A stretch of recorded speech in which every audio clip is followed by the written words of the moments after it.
There's no feeling more intense than starting over.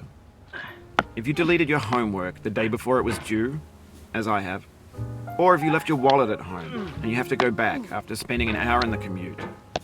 If you won some money at the casino and then put all your winnings on red but it came up black. If you got your best shirt dry cleaned before a wedding and then immediately dropped food on it.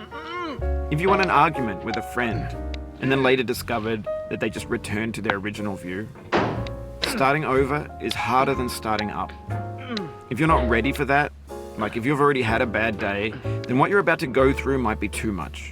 Feel free to go away and come back. I'll be here.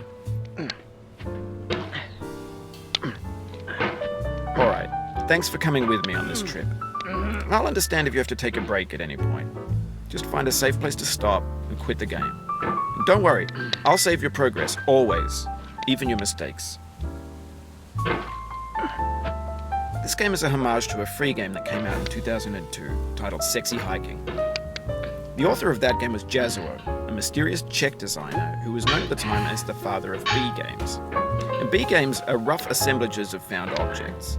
Designers slap them together very quickly and freely, and they're often too rough and unfriendly to gain much of a following. They're built more for the joy of building them than as polished products. In a certain way, Sexy Hiking is the perfect embodiment of a B game.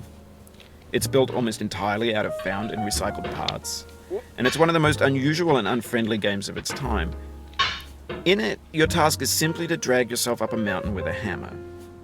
And that act of climbing, in the digital world or in real life, has certain essential properties that give the game its flavor. No amount of forward progress is guaranteed.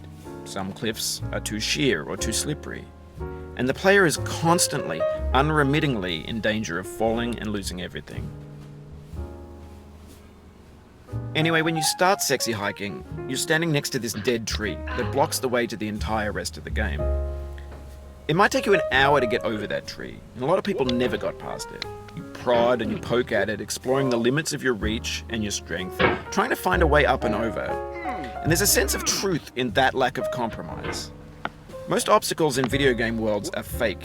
You can be completely confident in your ability to get through them once you have the correct method or the correct equipment or just by spending enough time. In that sense, every pixelated obstacle in Sexy Hiking is real.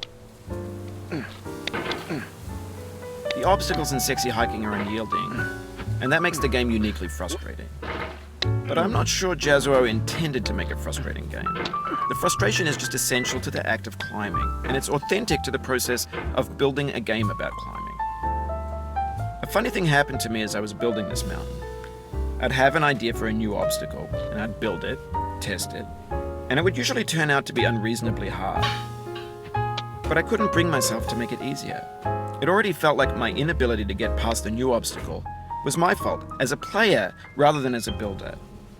Imaginary mountains build themselves from our efforts to climb them, and it's our repeated attempts to reach the summit that turns those mountains into something real.